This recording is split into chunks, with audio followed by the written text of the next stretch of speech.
Meu nome é Caio e eu participo da comunidade aqui em São Paulo. Muitos já conhecem um pouquinho do trabalho, né? Então, a gente está em São Paulo, a gente está em Santa Maria, estamos no Rio, estamos em Salvador e estamos no processo de multiplicação do nosso projeto lá em Ouro Preto, né? Sabrina, eu me apresentei aqui rapidinho, né? Sou aqui de Mogi das Cruzes, você também é. Eu gostaria que você se apresentasse, né? E te agradecer mais uma vez a sua disponibilidade de estar aqui com a gente.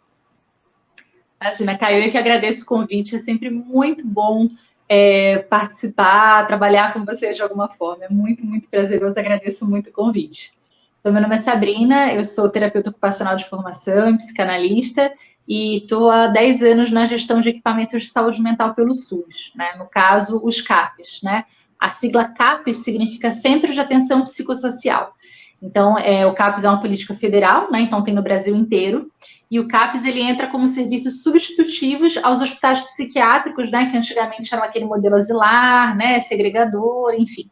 E aí, com a lei, né, que vem para tirar essa lógica de cuidado, os CAPs entram como serviços substitutivos, né? Então, é um serviço substitutivo a essa lógica manicomial, retrógrada, e ela vem cuidar da saúde mental dentro da política do SUS, dentro do Sistema Único de Saúde, como serviço substitutivo a esse cuidado, né? Então, tem 3 tipos de CAPs. O CAPs infantil, que é de 0 a 18 anos, né? O CAPs adulto, que é a partir de 18 anos, que é o que eu gerencio, é um CAPs adulto, e o CAPs AD, que é relacionado a álcool, drogas e dependências de uma forma geral, né? Então, é aí que eu entro, né, na questão dos serviços de saúde mental do SUS pela gestão do CAPs. Que legal. E diz uma coisa para mim, Sabrina. A gente vai falar, obviamente, sobre o Setembro Amarelo, mas é importante a gente falar um pouquinho sobre a questão da saúde mental, né? Existe algum atendimento que é disponibilizado pela rede pública, pelos municípios, pelo Estado, que seja de 24 horas? Porque você disse, existe o CAPs infantil, né? E que recentemente foi inaugurado aqui em Mogi. Temos também o CAPs AD, que também já tem mais ou menos 2 anos aqui em Mogi, e temos o CAPs AD, né, situado aqui no bairro do Rodeio, no Jardim Rodeio, aqui em Mogi das Cruzes. Tem algum atendimento 24 horas? Então, por exemplo, tem uma pessoa que está com sintomas, teve um surto, entre aspas, né? Uhum. O que eu faço numa condição, sendo familiar, sendo amigo? Eu ligo para o SAMU, levo para algum hospital? O que a gente deveria fazer nessa situação? Tá. O que a gente tem hoje, né? Os CAPs, né? Eles têm esses 3 que eu falei, o CAPs infantil, o adulto e o AD, e eles também têm algumas modalidades, né? Que é o CAPs 1, que são para municípios muito menores, né? O CAPs 2, que é o que a gente tem em maior quantidade em São Paulo, e o CAPs 3. O CAPs 3, ele tem menor quantidade, e esses sim são de funcionamento 24 horas, né? Então, eles têm alguns leitos / camas, né? Porque tem uma carinha mais aí, né? De um cuidado mais acolhedor, mais aconchegante. Então, não é um leito hospitalar, né? Mas ele funciona como para dar uma placada, um contorno no momento de crise maior. Então, os CAPs 3, eles funcionam 24 horas, tem poucos leitos, né? E é para cuidar da crise. A ideia hoje que a gente tem não é aquela internação de longa permanência, aquela internação asilar, né, que se tinha naquele modelo que eu falei que não existe mais. Então, a ideia hoje, né, diante de uma crise de muito agudizada, muito grave, que coloca a pessoa em situação de risco, tem essas internações breves, né, que são ou enfermarias psiquiátricas dentro de hospitais gerais, e aí a entrada é pelo pronto-socorro, né, ou no CAPs 3, que é para dar um contorno nessa crise, né? Então, a pessoa faz o acompanhamento no CAPs, começou uma crise um pouco mais acentuada, então o CAPs 3 ele pode dar esse contorno nos leitos noturnos por um período de curta duração, só para conter de fato aquele período de maior risco, e depois a pessoa já é reinserida novamente no cotidiano dela, né? Quando você fala em crise, tem essa porta de entrada, né? Ou pelo CAPs, para fazer um acolhimento, entender qual que é o cuidado que aquela pessoa necessita naquele momento, ou se é uma situação muito agravada, de muito risco, como você falou, né? O SAMU, às vezes, tem esses chamados de urgência e emergência pela psiquiatria, atende algum munícipe e leva para o serviço de urgência e emergência. o pronto-socorro dos hospitais gerais hoje, alguns têm o serviço de psiquiatria, outros não, né? Os serviços que têm o serviço de pronto-socorro de porta aberta de psiquiatria, eles fazem esse acolhimento lá no próprio hospital, e aí, quando tem necessidade de um período maior de retaguarda, ele vai para a enfermaria de psiquiatria. E a enfermaria de psiquiatria também tem como missão hoje ser uma internação de curta, breve duração, que não é aquele modelo asilar e ficar, né, por longos períodos. A ideia é conter a crise e já trazer a pessoa de novo para o seu cotidiano. Então, essas são as retaguardas de crise que a gente tem hoje. Ah, não, legal. Eu acho que essa explicação é importante, porque eu digo assim, obviamente, você sendo profissional, e eu digo assim, eu não tenho a minha profissão, eu não sou formado na área de saúde mental. Eu tenho uma experiência como usuário, pessoa com transtorno ou portador, né? E eu acho que é extremamente importante da gente entender como a rede funciona. Até mesmo porque, num direcionamento, a gente pode ter um papel importante. Então, o que acontece? Como que eu posso manejar? Para onde indicar? Então, assim, cada município tem uma realidade, obviamente. Quando a gente fala, por exemplo, a gente está aqui em Mogi das Cruzes, a gente tem uma cidade próxima que chama Guararema. Ela é bem pequenininha. Obviamente que ela não vai ter essa estrutura como um todo, talvez um único CAPS bem pequenininho, com aquele serviço que eu digo assim, inclusive muito gostoso, porque a partir do momento que você está numa cidade pequena, tem essa questão de um acolhimento diferente. E nós, através da CDF, a gente pôde conhecer muito dessa rede no extremo, né? Eu digo Zona Leste, porque eu digo assim, quando a gente fala da capital de São Paulo, a gente está falando de mais ou menos 11, 12 milhões de habitantes. A região leste são 7 milhões de habitantes.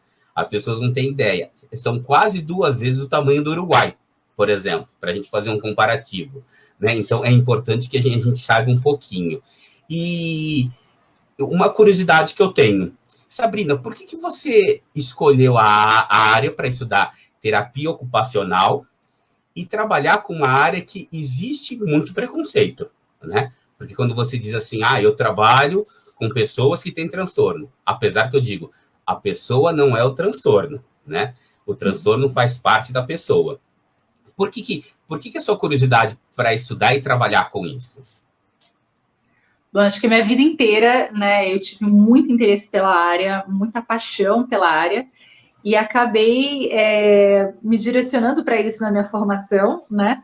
E entendo perfeitamente quando você fala, né, desse preconceito. Eu acho que o estigma em relação à pessoa que tem um transtorno mental, ela não fica só na pessoa que tem um transtorno mental, né? Ela vai impactando em diversas esferas e alianças que ela tem com outros vínculos sociais, né? Então, a família dessa pessoa também tem um estigma, né? Então, a família da pessoa que tem um transtorno mental. Os profissionais que trabalham nessa área também têm um estigma, né? São os profissionais que estão dentro da saúde mental. A própria psiquiatria, né? Que é uma especialidade da medicina, o médico psiquiatra, né? Durante muito tempo, não teve um investimento tão grande nessa área quanto em outras áreas, né, da medicina. Então, a psiquiatria acabava ficando num limbo ali, tanto que os remédios psiquiátricos, as medicações que a gente tem, comparada a outras áreas, são muito mais recentes, né? Então, a gente tem, de fato, um estigma que deixou estagnado por muito tempo o pensar em cuidado em saúde mental, porque antes o que tinha, de fato, era o segregar, né? Então, foge do que a gente quer ver, foge do nosso entendimento. Então, se não faz parte dessa realidade comum, nós vamos isolar essa pessoa, segregar essa pessoa, e aí, pronto, já está resolvido, né? Então, durante muito tempo, cuidar foi segregar. Então, não se investiu em pensar sobre isso, né? Desde pequeno, eu sempre gostei muito dessa área, via filmes, pensava coisas, né? Achava muito interessante, muito apaixonante, e acabei fazendo a terapia ocupacional, acabei fazendo especializações em saúde mental, em dependências, depois fui estudar psicanálise, fui trabalhar no SUS, dentro de equipamentos de saúde mental, e eu sempre brinco, né, que quem é picado pelo destino da saúde mental depois não consegue se desvencilhar, porque de fato é muito apaixonante, né? Então essa foi um pouco minha trajetória, mas eu entendo perfeitamente quando você fala desse estigma, não só do munícipe, do sujeito que tem um transtorno mental, mas de como esse transtorno acaba sendo levado para outras esferas, né, e outros vínculos sociais que ele tem também. Até foi, inclusive, quando você dizer isso, eu tive a oportunidade de conversar com uma pessoa que está se candidatando aqui em Mogi, E eu falei para ela, aqui em Mogi a gente vê essa questão da saúde mental, é assim, quando você fala de CAPS AD, ele está muito isolado da cidade, né? Até parece, a gente sabe que um transtorno de dependência, né, em si, é uma doença como qualquer outra, né? Porque a gente sabe dessa questão do estigma, do preconceito, né? E principalmente da gente querer isolar essas pessoas, isso acontece. E assim, para quem não conhece a profissão de terapeuta ocupacional, qual é a diferença de um psicólogo para um terapeuta ocupacional? Qual que seria, então, se você tivesse que explicar para mim, assim, eu procuro um psicólogo para poder fazer um tratamento ou procuro um terapeuta ocupacional? Eu acho que todos os profissionais que trabalham com a saúde mental, né, eles podem proporcionar saúde, qualidade e bem-estar para aquele sujeito, né? O importante é ver o que mais se adequa àquela demanda, o que aquele sujeito traz para você, né? Dentro da saúde mental, né, o psicólogo vai ter a sua forma de conduzir, dentro da psicologia também tem linhas diferentes, né? Posso falar enquanto terapeuta ocupacional, né? Então, a terapia ocupacional, ela trabalha muito as questões voltadas para o cotidiano, né? Do fazer cotidiano, das atividades de vida diária e de como algumas coisas da vida vão impactar nesse cotidiano. Então, por exemplo, quem tem um transtorno mental tem automaticamente, né, algum impacto sobre a vida desse sujeito, né? Então, às vezes, esse sujeito está caminhando na vida, abre um quadro, né, de um transtorno mental e aí ele não consegue mais trabalhar ou ele rompe algumas relações que ele tinha, relações afetivas, ele não consegue mais fazer as coisas que ele fazia antigamente, ele não consegue mais sentir prazer em atividades que ele fazia de outras formas, né? Ele perde vínculos sociais, enfim, tem uma ruptura muito grande em diversas esferas da vida. A terapia ocupacional vai ajudar esse sujeito a identificar onde foram essas rupturas, identificar o que ficou rompido, prejudicado, dificultado por esse quadro que surge novo na vida desse sujeito e vai tentar resgatar, ressignificar e refazer esse cuidar da vida, né? Eu acho que a terapia ocupacional, ela está justamente nisso, né? Então, tentar repensar a questão profissional, tentar repensar as questões dos vínculos sociais, tentar repensar a questão do cotidiano, a qualidade de vida, o dia a dia, o prazer, o viver, é resgatar essas singularidades do sujeito dentro da vida dele e do que foi impactado. Seja pelo transtorno mental, eu estou falando dentro da saúde mental, mas, por exemplo, dentro da reabilitação física, né? Se a pessoa tem algum quadro na vida que limita a mobilidade, limita a circulação por algum motivo cognitivo, motor, a terapia ocupacional também vai trabalhar dentro dessas questões, como resgatar esse cotidiano dentro de um corpo que está diferente, dentro de um sujeito que teve uma vida rompida em diversas esferas, como resgatar isso. É um pouco nesse sentido. Não, interessante. E eu acho que essa questão de você ter um tratamento multidisciplinar, né? Porque até então, eu estou com 42 anos, para mim, lá no começo, era a questão da medicação. Não.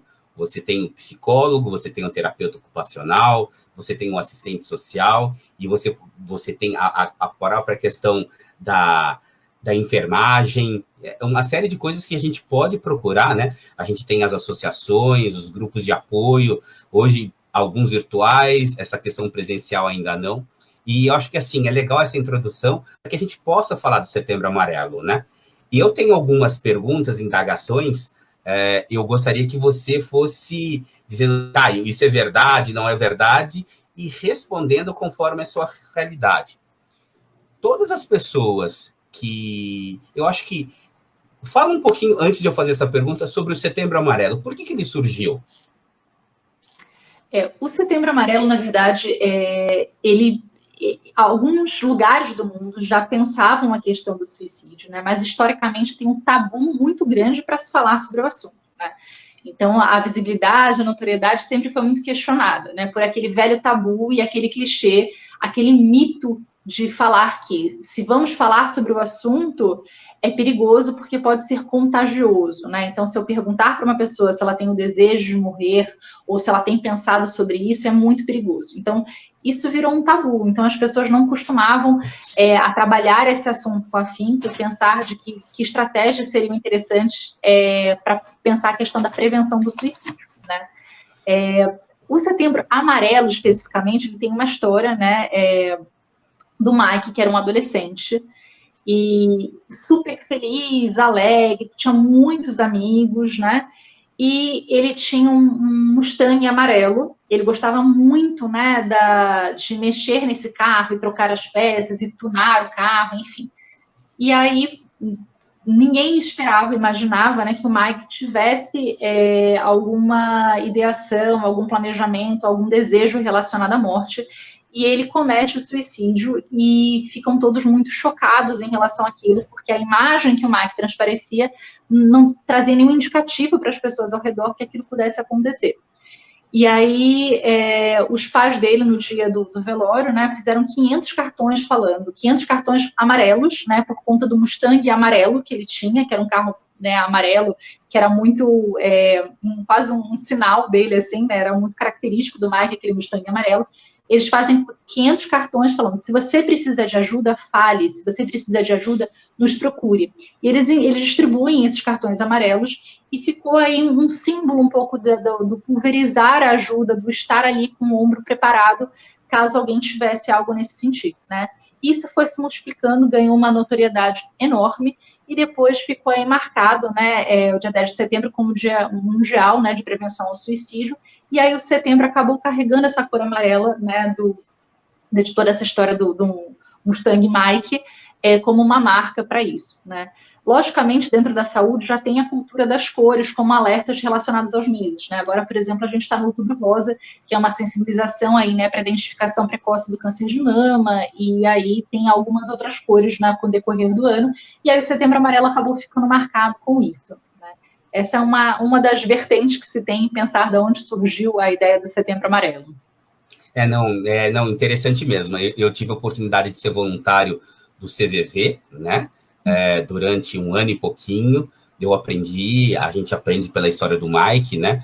E o que a gente realmente fala, quando a gente fala sobre suicídio, o que eu sempre falo para as pessoas, a gente precisa falar dos números, né? A questão do suicídio, principalmente na adolescência, né, ou naquela fase que eu vou chamar de jovem adulto, dos 15 aos 29 anos, já em alguns lugares é a segunda, terceira causa de morte, né? Sim. E quando a gente fala de um número ampliado no mundo, a gente está falando de um número aproximado, isso são dados de 2, 3 anos atrás, entre 800 mil pessoas a 1 milhão de pessoas cometem o suicídio, né? O impacto que isso tem na vida das pessoas, nas famílias, né? E fora as tentativas de suicídio. Então, uma primeira pergunta que eu sempre escuto falar um pouquinho, Sabrina. Todo mundo que comete suicídio ou tenta o suicídio, ele tem algum tipo de transtorno?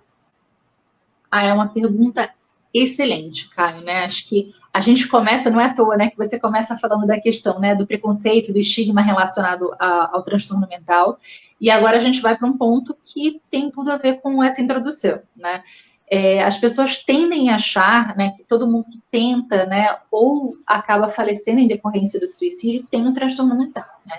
E isso não é verdade. Logicamente, se a gente for pensar numa questão, né, de estatística, pessoas que têm transtorno mental têm uma vulnerabilidade maior em relação à questão do suicídio. Mas ele não é preponderante, né, e não é um fator decisivo para a questão do suicídio, né? Muitas pessoas tentam ou acabam morrendo em decorrência do suicídio por diversos outros fatores, né, que são permeados por questões culturais, por questões de vulnerabilidade social, por rupturas muito grandes, perdas, luto, miserabilidade, enfim, tem diversas outras questões que acometem um sujeito e que podem levar às questões relativas ao suicídio que não têm relação com o transtorno mental de base, né?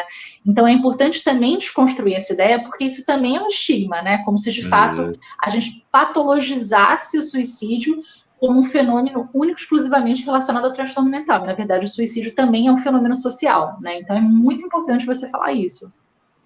Ótimo. Não, e tem uma outra questão também importante quando a gente fala disso, porque eu acho que também tem essa questão do peso, porque então, assim, o fato de você ter um diagnóstico, ter um transtorno, né, então, não é verdade. Não necessariamente todo mundo que comete o suicídio é uma pessoa que tem um transtorno. Isso é o primeiro tabu que a gente precisa quebrar, né? Sim. E uma outra coisa que eu tenho escutado, inclusive assisti uma live com você recentemente, existem alguns profissionais dizem que os gatilhos aparecem, ou sinais, e tem pessoas que dizem assim, não necessariamente tem um sinal, né? Que a gente fala dos suicídios, talvez com uma impulsividade. O que você pensa sobre isso, Sabrina?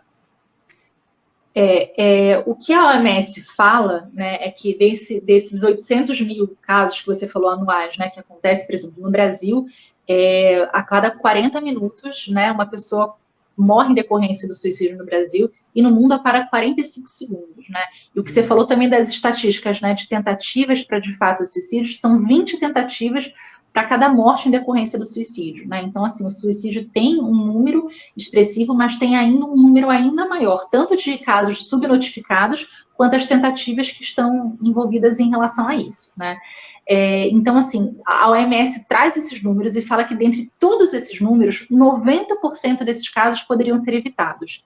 Então, 90% é muita coisa, é muita vida, né? Por isso que a gente estimula tanto a questão do Setembro Amarelo e de outros meses, de pensar isso o ano inteiro, porque 90% é muita coisa que a gente consegue evitar.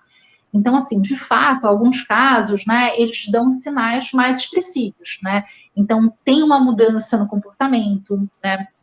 Tem uma certa tristeza, uma desesperança, um discurso muito voltado, né, para uma questão depreciativa, pessimista, uma falta de perspectiva de vida, falta de planos, falta de desejos, a vida fica um pouco preto e branco, né?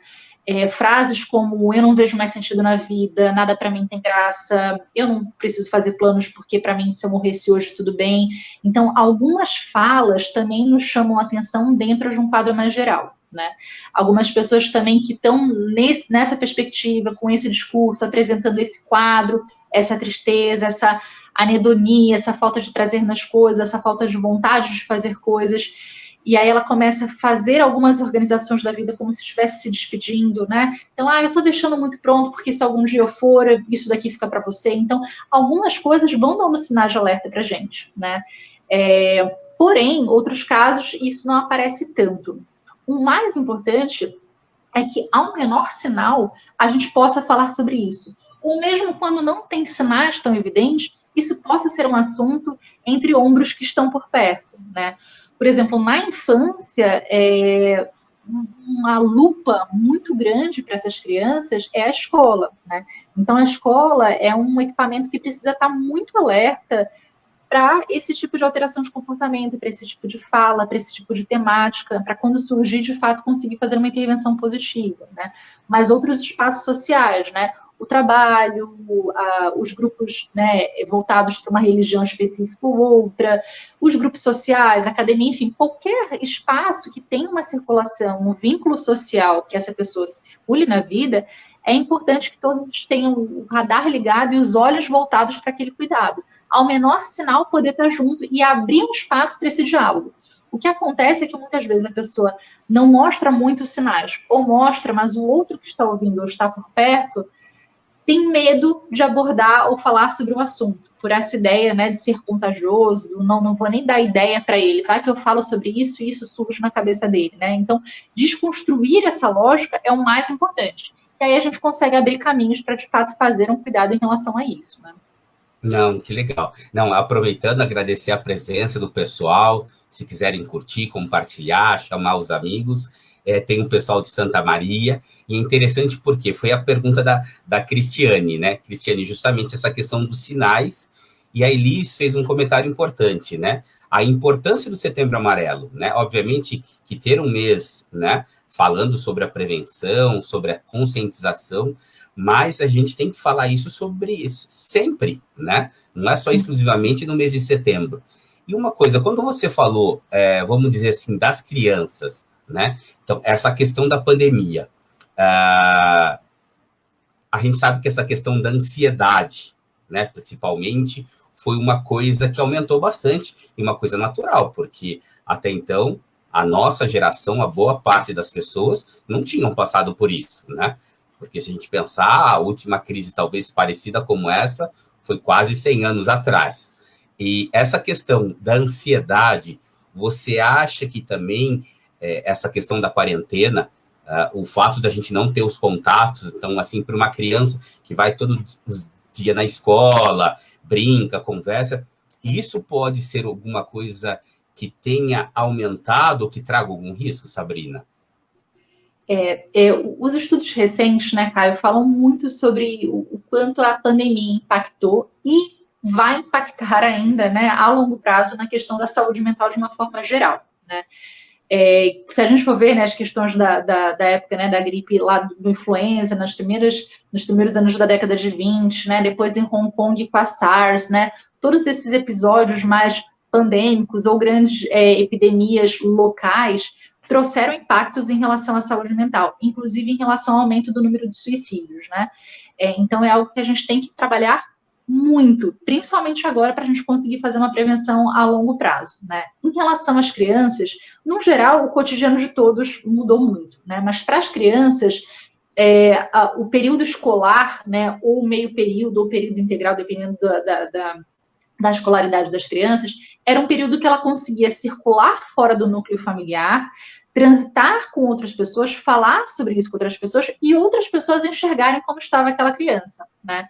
Desde marcas de maus tratos, a negligência, a uma nutrição inadequada, ou um isolamento social, um bullying, enfim, eram outras lentes, outros olhares para aquela criança, né? E nesse momento da pandemia, muitas crianças estão exclusivamente dentro de casa e com o núcleo familiar como única relação, né? E muitas delas, infelizmente, é uma realidade que a gente vive, muitas delas estão num núcleo muito violento, né? Então, a violência se intensifica, os abusos se intensificam e a possibilidade de voz e de escuta diminui.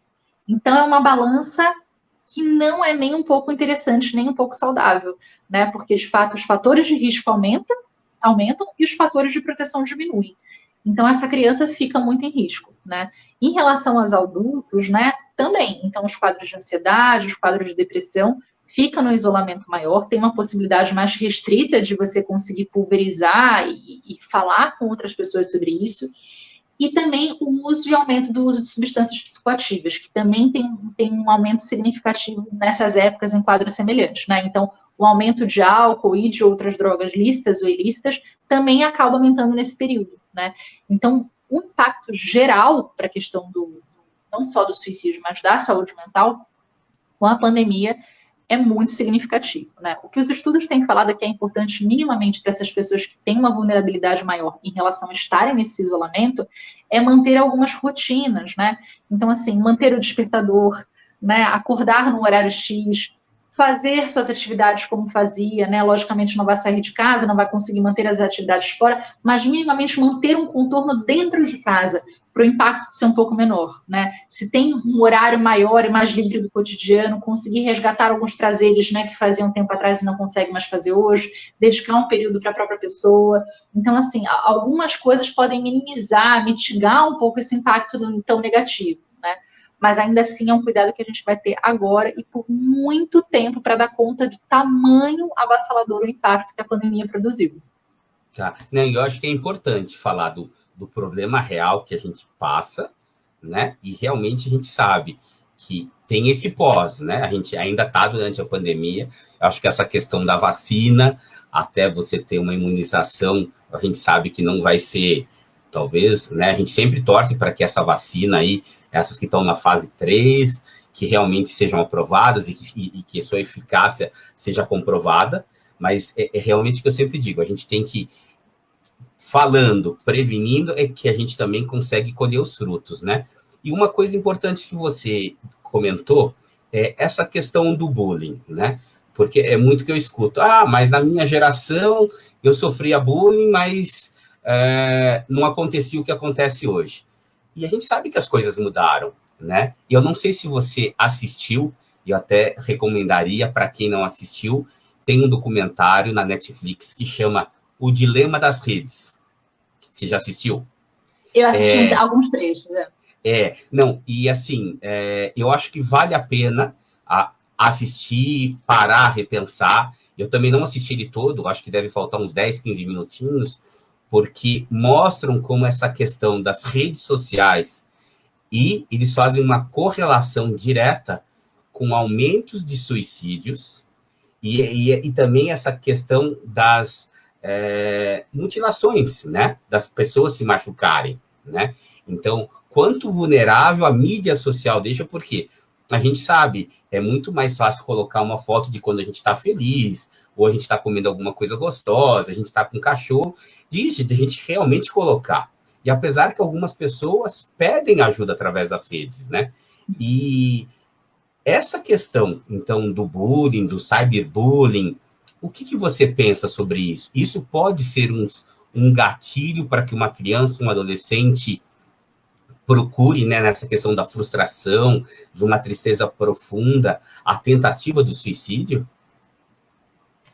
Eu acho que a internet e as redes sociais, de uma forma geral, elas podem ajudar muito e atrapalhar muito, né? É tudo a forma como ela é utilizada e como ela entra dentro da vida desse sujeito, né?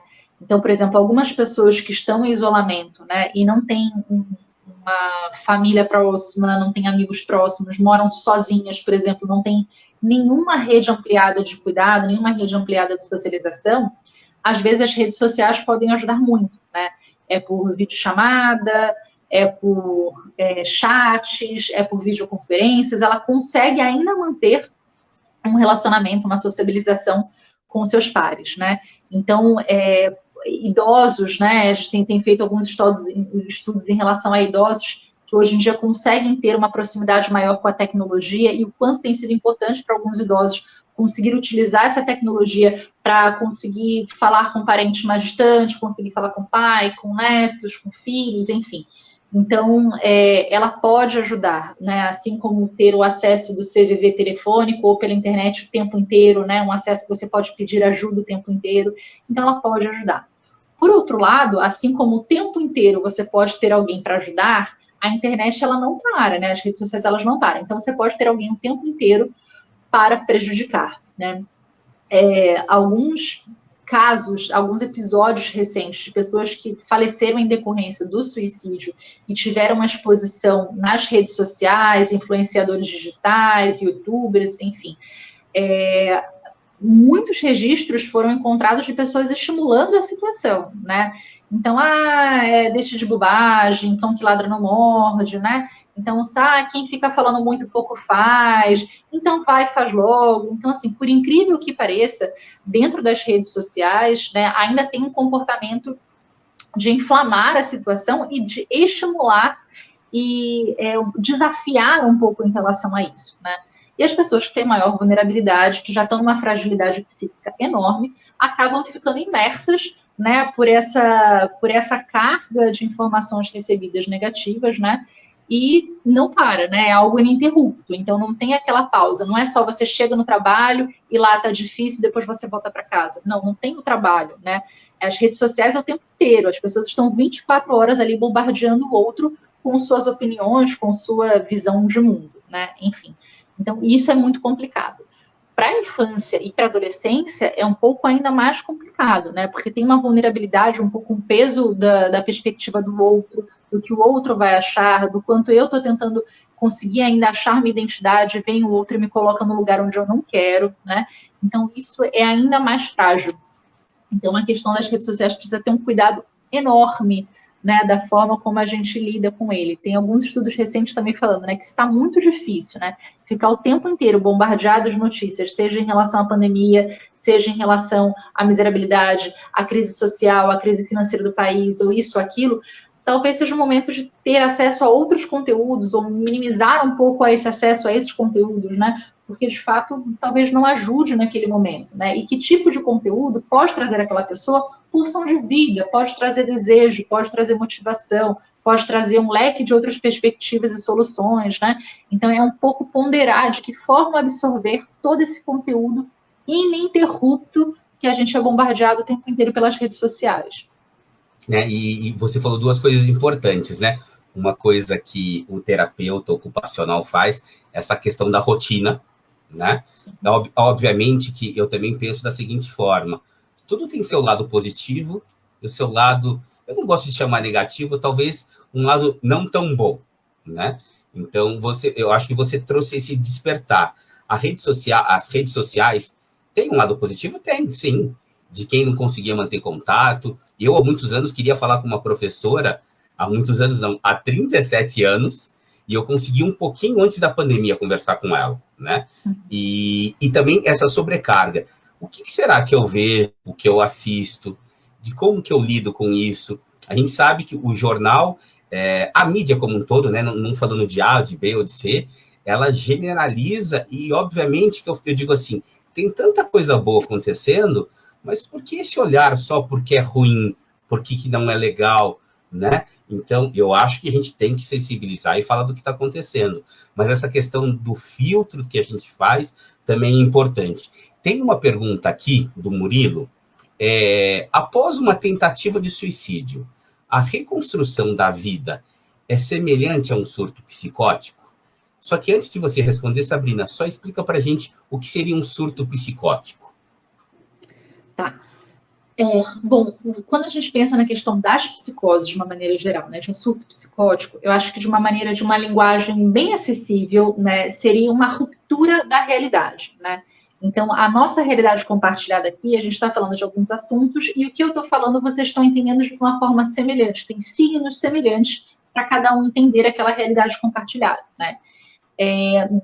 Quando a gente está dentro de um funcionamento psicótico, né, a realidade que aquele sujeito vive não necessariamente é a realidade partilhada, né? Então, eu estou vendo uma situação e estou entendendo que ela funciona de um jeito X. Porém, todas as outras pessoas estão entendendo que aquela situação corresponde a uma situação Y, né? Então, a minha visão do mundo está rompida.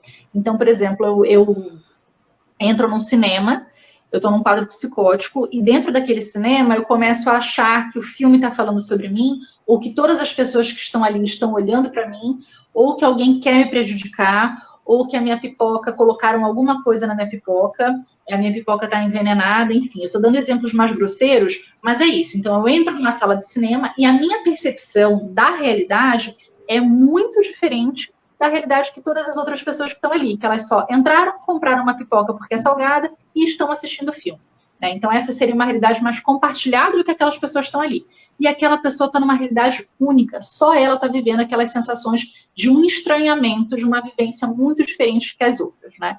Então, isso seria um quadro mais psicótico. Dentro do quadro psicótico, podem ter várias situações, né? Desde delírios, né? de compreensões muito diferenciadas do que as outras pessoas estão vivendo, quanto a alguns sintomas, né, de alucinação auditiva, por exemplo, de ouvir vozes, né, ou alucinações visuais, olfativas, gustativas, de sentir cheiros, ver coisas que não estão sendo vistas e sentidas pelas outras pessoas, né? Isso seria aí um quadro psicótico, um rompimento da realidade do coletivo, né? Um falso juízo da realidade. Em relação à pergunta do Murilo, né, se depois de uma tentativa de suicídio, se a reconstrução é semelhante à reconstrução de um surto psicótico, cada vivência é muito singular, né? Para cada sujeito, eu sempre falo, né, que digital, cada um tem a sua, né? Não tem uma digital igual a outra. E cada vivência em relação a uma crise também é muito única e singular. Então, cada pessoa vai se reconstruir de uma forma. Mas tem uma coisa que eu acho que se esbarra aí, né, no semelhante, que é a questão da crise, da gente entender a crise, né? Que a crise, ela vem mesmo para mudar uma realidade que estava acontecendo. Então, a vida estava funcionando de um jeito, a crise acontece na vida do sujeito, e a partir daquele momento, dificilmente será igual. Ela vai ser diferente, não necessariamente precisa ser pior, né? A crise, ela pode dar uma oportunidade para as coisas voltarem a funcionar de um jeito e, se possivelmente, melhor, né?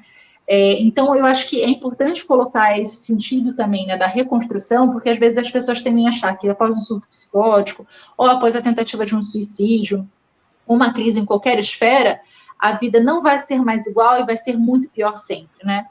Não necessariamente, né? A crise, de verdade, eu entendo a crise como uma oportunidade né, de poder fazer diferente, né? Não digo que é uma oportunidade feliz, que bom que aconteceu a crise. Não, não é isso. Eu não estou romantizando a tentativa de suicídio ou o surto psicótico, não é isso. Mas eu estou colocando ela como uma oportunidade que, se aconteceu, talvez algo na vida não estivesse funcionando de um jeito tão interessante. E é uma oportunidade de fazer diferente dali para frente. E nesse ponto entra a reconstrução, tanto na tentativa de suicídio no pós, né, quanto na questão da crise de um surto psicótico, também de pensar o pós em relação a isso. Mas ainda assim, para cada sujeito vai ser de um jeito muito singular, muito específico, de como ele vai ressignificar aquela vivência que ele teve. Só uma outra questão em relação ao pós-tentativa de suicídio, né? De fato, quem já tentou o suicídio anteriormente é um fator de risco a mais, né? Assim como ter um transtorno mental é algo que precisa ter um alerta, né? Para quem já tentou o suicídio anteriormente, também é um risco maior. Mas não quer dizer que a pessoa tentou o suicídio, ela vai tentar novamente, né? Não é isso, mas é algo para se ficar em alerta, porque estatisticamente pode ter um risco maior em relação a isso, né? E algumas pessoas também têm o mito de achar que se ela tentou uma vez, ela não vai mais tentar. Não, mas ela já tentou, já resolveu isso, está tudo certo. Não necessariamente. De fato, isso pode acontecer novamente. E por isso que a gente precisa ficar bem de olho, bem alerta, bem apto aí a acolher essa pessoa diante disso. Você falou de duas coisas bacanas, né? A coisa da reconstrução, né? Porque eu digo assim, a vida seria, talvez ela não seria tão maravilhosa se só tivesse momentos felizes, né? Que eu digo que no momento, assim, de mais dificuldade, um momento que te gera para fazer uma reflexão, eu acho que onde a gente gera aprendizado, né? Então, a gente também não pode romantizar, foi uma coisa que você falou certíssimo, mas eu sempre vejo essa coisa de ressignificar, né? E é engraçado porque eu acho que a gente está numa sincronia, que eu ia te fazer essa pergunta, né? Então, uma pessoa que teve uma tentativa, o risco, ela tem um risco maior do que uma pessoa que nunca tentou, né? Isso é uma coisa real e os estudos mostram isso. E sobre o trabalho do CVV, você chegou a ser voluntária do CVV ou participar de algum grupo ou algum trabalho lá no CAPES, assim, mais especificamente para fazer esse trabalho de escuta, Sabrina? Eu nunca fui voluntária do CVV, né? Sempre trabalhei com as questões do suicídio dentro da rede do Sistema Único de Saúde, né? Mas o CVV, eu acho um trabalho lindíssimo, assim, tá? Acho um trabalho muito bacana, né? Eles têm toda uma estrutura, você foi voluntário aí, né, durante um tempo, acho que você participou do processo de capacitação, né? Eles têm todo um treinamento para, de fato, a pessoa se sentir mais tranquila em acolher, né, e segura para acolher essas pessoas, né? Porque acho que as demandas do CVV, elas são relacionadas, né, muitas vezes à ideação, ao planejamento, à questão do suicídio, mas muitas vezes são outras questões, né? É o desabafar sobre outras questões da vida, é ter alguém para compartilhar, é ter alguém para falar, é ter um número para conseguir contar o dia, né? Então, assim, o CVV tem um trabalho muito, muito, muito importante. Acho que hoje é um pouco mais falado, mas durante muito tempo ele não teve a visibilidade que ele merece, porque de fato é um espaço muito importante, né? Lá no CAPES, a gente convidou representantes do CVV para falarem um pouco da vivência do CVV, que é diferente da vivência que a gente tem do trabalho, né, dentro do SUS, seja na atenção primária, né, dentro do posto de saúde, da unidade básica de saúde, seja no CAPES ou em qualquer outro equipamento. É diferente o fluxo, a forma de funcionar, mas é um instrumental que muda, né? A ideia é cuidar do sujeito, é a mesma, né? Então, o CVV teve lá explicando para a gente como funcionava, como é a proposta, e foi muito bacana poder unir as coisas, né? A gente sempre estimula muito a questão do CVV lá, e o CVV também direciona muito, né? E fala orientações em relação aos serviços que tem, né? Do CAPES e da atenção básica nesse sentido. Então, eu acho que é uma troca, é uma composição muito boa. Não, foi interessante, eu digo assim, que todo mundo, né? Eu digo assim, deveria fazer algum tipo de trabalho voluntário. Eu digo assim, que a experiência é muito válida. E talvez dos trabalhos voluntários que eu fiz, o mais estruturado, com uma metodologia específica, foi o CVV, né? Eu me lembro que foi um treinamento de 2 dias, primeiro de sensibilização, né? Porque a gente chega com muitas inquietações, né? O que vai acontecer? E depois, vamos dizer, dessa sensibilização, foram 9 semanas, né? Eu sempre digo para as pessoas conhecerem, porque hoje tem um treinamento, inclusive, por EAD, à distância. que na minha época era presencial. Depois desses 9 encontros, a gente foi para 3 encontros presenciais, sempre com o apoio de um voluntário para fazer os atendimentos. E quando eu comecei aqui em Mogi, a gente ainda tinha um telefone específico da região, né? Tem o seu lado positivo e tem o seu lado também não tão positivo. Aí a gente participou daquela implantação. Hoje o telefone do CVV é 188, é um telefone de utilidade pública, que as pessoas podem ligar por celular, orelhão, até ficou com vergonha de falar orelhão, porque eu acho que quase praticamente ninguém usa, né? As pessoas podem ligar do telefone fixo, elas não pagam pelo serviço. E é interessante porque trabalha 24 horas, 7 dias da semana. Mas o CVV ainda, caso você não queira ligar, você pode ter o atendimento online, né? Tem os dias específicos, tem a página do CVV, que depois eu coloco aqui para vocês, e também, eu acredito que quando passar a pandemia, alguns postos têm um atendimento presencial, né? Não são todos os postos. Então, você marca um horário, você vai e você vai conversar. Mas o mais legal de tudo isso foi porque, o que eu sempre falo, a formação é extremamente importante, mas também a gente pode aprender, porque o que a gente trabalhava lá era a questão do sentimento. E a gente trabalhar com sentimento, a gente tirar todo esse pré-julgamento que a gente tem, né, é muito difícil. Porque todas as pessoas que ligam, elas estão com a ideia, né, ou a idealização suicida, não. Tem pessoas que ligam para compartilhar uma notícia boa, ou para querer ter uma companhia, né? E basta você se desprender, né, de todos esses pré-julgamentos. Mas eu acabei fazendo um trabalho que eu digo assim, eu sou muito mais comunicativo. Eu gostava de visitar os espaços públicos. A gente fez, eu acho que em um ano, mais ou menos umas 60 apresentações, e essa troca eu achava mais interessante. E assim, como todo trabalho tem um começo, meio e fim, mas eu acredito muito no trabalho do CVV. E na minha época, chegavam a ser quase 16 mil ligações por dia.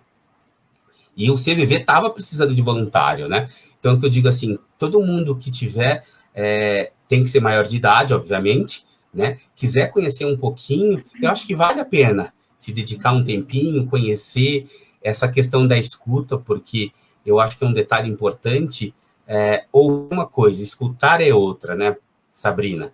Eu acho que os profissionais da área de saúde mental, eu acho que eles devem vir com alguma coisa, com alguma marcação no DNA, porque eles fazem a escuta, né? Então, aquela questão de você conversar, você estar presente na conversa, que eu acho que realmente o que falta hoje. E eu acho assim, tem os samaritanos também, que é um pouquinho parecido com o CVV, mas não está atendendo ultimamente, mas eu acho importante as pessoas conhecerem o serviço do CVV, né? E você falou uma coisa da ideação, do planejamento, porque algumas pessoas dizem, existem algumas etapas, alguns ciclos, até, entre aspas, a efetivação do suicídio. Se você puder explicar um pouquinho melhor para a gente. O que acontece? Até no manual, tem um manualzinho, que é o Manual de Prevenção ao Suicídio da Atenção Básica, né? Que no início da nossa conversa você até perguntou, né? Se tem acompanhamento gratuito na rede, né? Então, dentro da atenção básica dos postos de saúde e de toda a atenção primária, eles têm que estar preparados, né? A gente tem que estar preparado para receber demandas como essa e saber conduzir, né? E dentro desse manual, ele vai falando o que seria, né, um risco de baixa complexidade, de média complexidade, de alta complexidade em relação ao suicídio, né? Então, uma coisa é a pessoa, às vezes, falar essas frases, né, do eu não tenho mais interesse nas coisas, eu não vejo mais sentido na vida, não consigo planejar muitas coisas para o futuro. Isso é uma questão, né? Mas ela não chega a pensar a fundo sobre isso, como seria essa questão do suicídio, né? Então, ela tem ali algumas ideias relacionadas à morte, né? Outra coisa é ela, de fato, começar a falar sobre o desejo de morte de uma forma mais concreta, de que ela desejaria morrer, né? E que a vida dela seria melhor se fosse interrompida, e que ela teria o desejo de morrer e de partir porque ela quer matar algo dentro dela, porque ela quer romper aquela construção de vida que ela teve até algum momento. E outra coisa é ela começar a dar dados sobre isso, a ter um planejamento executiva em relação àquilo, né? Então, eu vou no Natal, eu vou comprar tal equipamento para morrer de tal forma, vai ser no dia tal, no final do ano, quando eu me despedir de tal pessoa, enfim, né? A gente costuma não dar muitos detalhes em relação à execução, planejamento, porque, enfim, não é isso que vai fazer a diferença. Mas para dar um exemplo maior de como seria esse planejamento, é isso, quando a pessoa já tem uma coisa mais concreta, mais organizada dentro da cabeça dela, de como seria esse fim. Uma coisa é ela só falar, tá difícil ficar aqui, queria dormir e não acordar mais. Outra é, queria dormir, não acordar mais, tenho pensado sobre isso, eu quero morrer e vou morrer de tal forma, tal dia, com tal instrumental, deixando tal pessoa, deixando tal carta, tal mensagem. Então, isso já seria um desejo, um planejamento muito estruturado em relação ao suicídio, que seria um risco de suicídio altíssimo, né, que precisaria de uma intervenção imediata e abrupta. Então, acho que nesse sentido tem essas nuances em relação ao risco do suicídio, né? Que você falou no início também, né, da questão da escuta, Caio, até para pensar nessas nuances, né? Acho que a principal ponto em relação a essa escuta qualificada, de fato a gente está ali para ouvir, entender o que esse sujeito está falando, a primeira coisa que a gente tem que fazer é se despir, ficar completamente nu em relação a qualquer julgamento moral. Então, isso é imprescindível para a gente conseguir fazer uma escuta qualificada, né? Então, eu não posso ouvir a dor do sujeito, eu não posso ouvir o sofrimento do sujeito, como eu colocando alguns empecilhos morais, alguns julgamentos relacionados à minha história. Então, o que eu acredito em relação àquele sujeito, né? O que você está falando é pecado, isso está errado. Ou o que você está falando é um horror, não fala desse jeito, né? Ou o que você está falando é contra a religião X, ou o que você está falando é contra a vida, você vai deixar a sua filha, enfim, você começar a fazer julgamento. Que pai é você que está pensando em deixar ela dessa forma, né? Que profissional é você que vai... Enfim, você colocar um peso sobre isso, um julgamento moral, você já cria 1000 barreiras para, de fato, conseguir acessar a dor desse outro e conseguir ofertar o que ele precisa em relação ao apoio, né?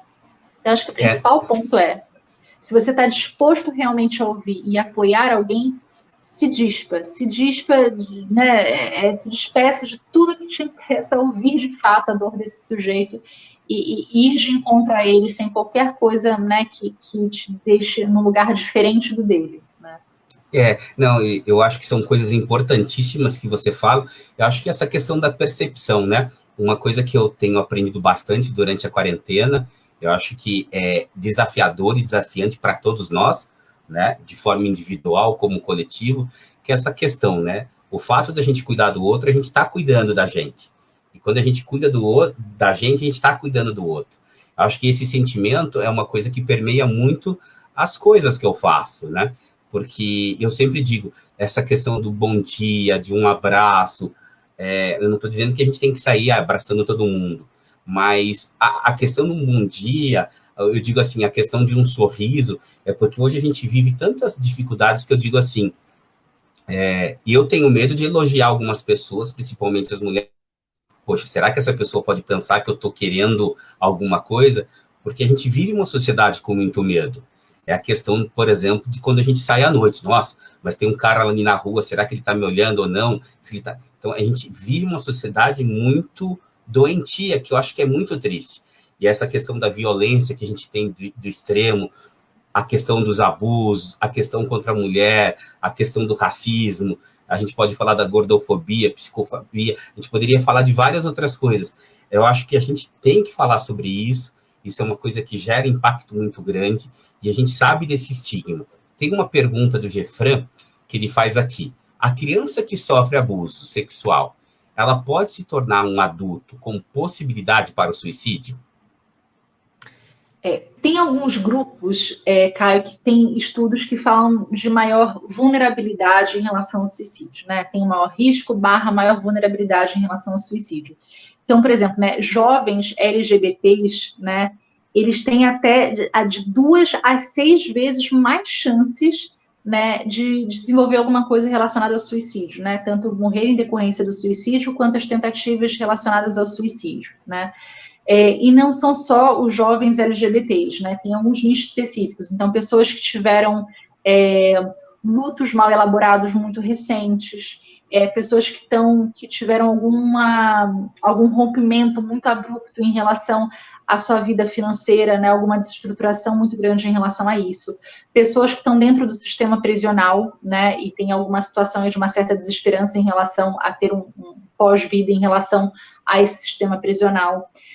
Algumas pessoas que tiveram alguma limitação motora, cognitiva, muito abrupta, né? Então, pessoas que perderam movimentações por completo, ou têm dores crônicas durante a vida inteira. Então, tem alguns grupos mais vulneráveis em relação a isso. Dentro desse grupo, tem as pessoas que foram vítimas de violência e de abuso, né? Que são pessoas identificadas aí como um grupo, de fato, de riscos mais vulneráveis em relação a isso.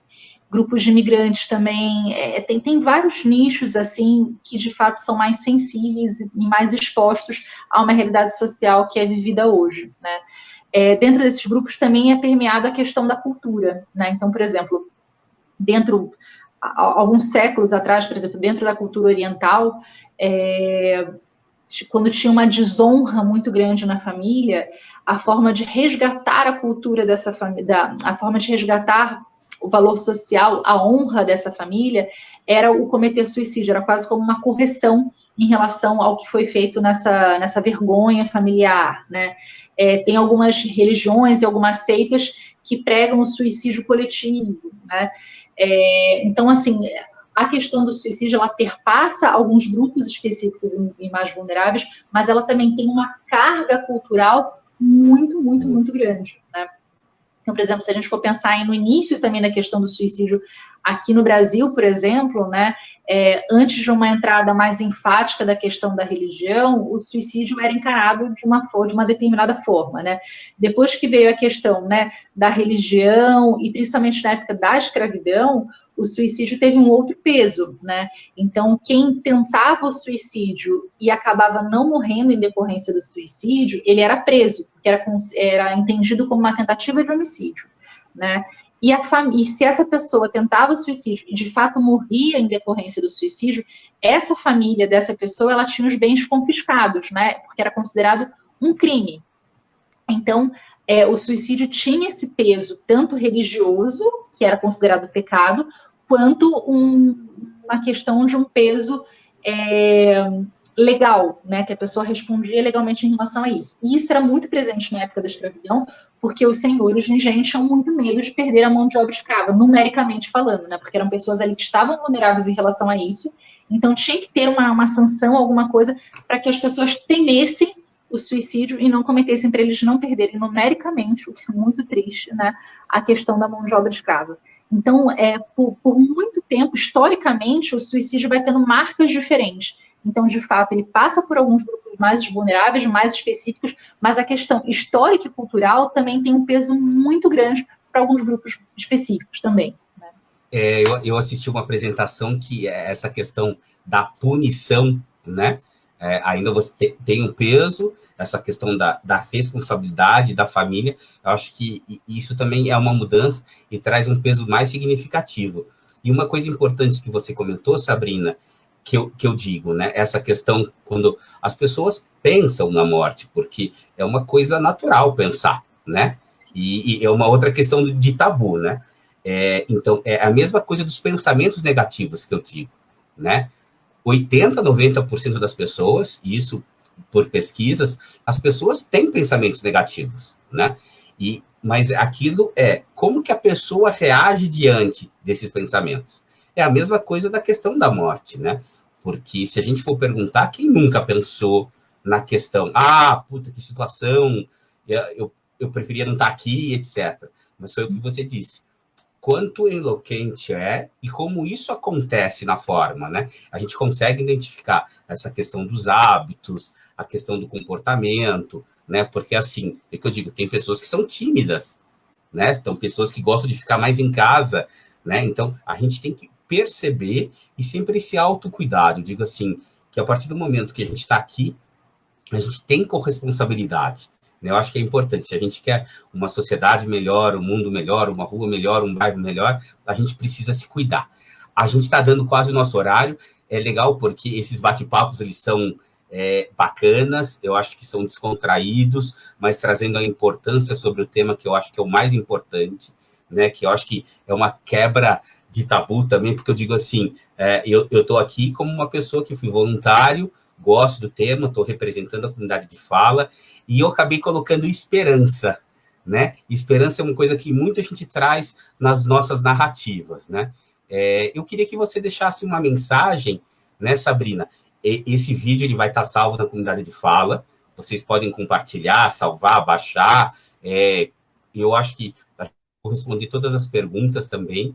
Eu queria que você deixasse uma mensagem para as pessoas da importância de a gente falar sobre isso, e também depois eu venho aqui e encerro o nosso bate-papo de hoje. Bom, já que você traduziu em uma palavra, né, eu traduziria em relação à empatia, né? Eu acho que dentro dessa temática especificamente, se a gente exercita a empatia, a gente já está com meio caminho andado, né? Se a gente de fato consegue se colocar no lugar do outro e se pensar na condição do outro, a gente minimamente já abre espaço para acolher aquela pessoa do jeito que ela gostaria, né? Então, eu acho que isso é muito importante, né? A gente está falando aí da questão do Setembro Amarelo, mas já estamos em outubro, né? E a ideia é que, de fato, isso ressoe pelo ano inteiro, né? De fato, a gente tem estudos que falam da questão do Outubro Rosa, né? Da sensibilização para o câncer de mama, que aumentam, de fato, né, a procura das mulheres para fazer exames, né, preventivos, né? Tem um aumento maior por conta dessa visibilidade, né? No Setembro Amarelo também tem uma visibilidade em torno do tema e acaba trazendo, né, mais iniciativas em relação a isso. Mas a gente tem que pulverizar e capilarizar isso de fato para o ano inteiro, né? Para que eu tenha essa escuta aberta e esse senso de empatia com o outro o tempo inteiro, para que minimamente eu identifique qualquer sinal, eu consiga me colocar no lugar dele e pensar qual é a melhor estratégia para essa pessoa se sentir confortável em traduzir aquela dor para mim, né? Às vezes ela vai conseguir traduzir de um jeito verbal, às vezes ela vai traduzir de um jeito não verbal, né? Às vezes ela vai traduzir de outras formas, e como que eu posso estar do lado dela para conseguir apoiá-la, mediar essa tradução para o mundo, para eu conseguir esse apoio, né? Então, acho que se eu fosse sintetizar e nomear alguma coisa, seria a empatia. Não, legal. Não, o que eu sempre digo, né? O CVV, a gente sempre... Centro de Valorização da Vida. Então, a gente tem que valorizar as diferenças, a gente tem que valorizar a vida, a gente tem que valorizar as pessoas, né? Eu acho que esse é o nosso único intuito. E essa questão da esperança, sim, realmente, que eu sempre falo, eu aprendi muito cedo que a questão, a gente não pode ser tratado como um número, né? Então, a gente tem tantas vítimas do Covid e a gente fica em cima dos números, né? Não, são pessoas, são vidas, são histórias, né? São lições aprendidas. E eu acho que, então, quanto mais a gente falar essa questão da empatia, do carinho, essa questão da esperança, de poder ajudar os outros, é o que eu digo, essa questão de a gente estar junto. Eu agradeço muito você, Sabrina, porque eu te admiro bastante, você sabe disso. Eu te conheci dentro do nosso trabalho, da comunidade de fala. Eu tenho um carinho muito especial pela profissional que você é, né? Então, eu pude te conhecer um pouco melhor, mais de perto, e realmente ver que você faz isso de coração, né? Que eu digo assim, como seria importante essa questão do trabalho, a gente fazer uma coisa que a gente gosta e a gente vê seus olhos brilharem. Eu acho que isso é muito importante. E o bate-papo de hoje foi muito gostoso. A gente com certeza vai fazer outros, né?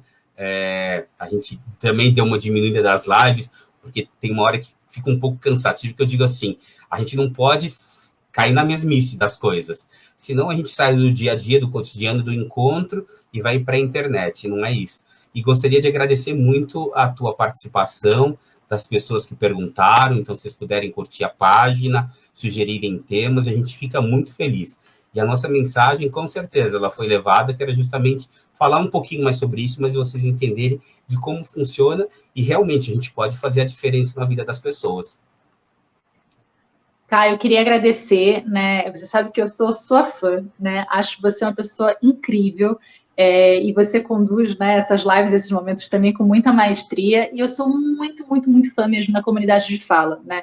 Eu já tive inúmeras oportunidades de estar com vocês, né, vendo apresentações do Murilo, do Zé, Su, enfim, né, de muitos participantes aí da comunidade de fala, e eu realmente sou, assim, muito fã do trabalho de vocês. Eu acho admirável, eu acho brilhante, e eu acho que é de uma potência enorme, né?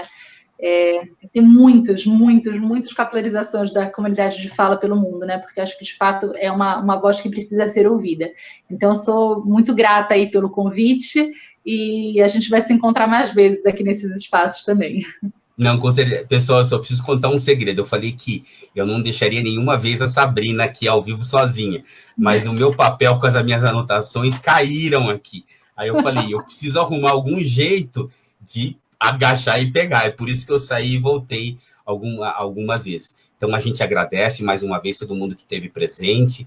Obrigado. O nosso papel é esse, conscientizar e levar conhecimento. E então, a gente agradece e até a próxima live. Eu vou me despedir, vou ficar só mais um pouquinho com a Sabrina e uma boa noite para vocês. Sabrina, dá um tchauzinho para o pessoal. Tchau, tchau. Obrigada, gente. Tchau, tchau. Boa noite. Boa noite.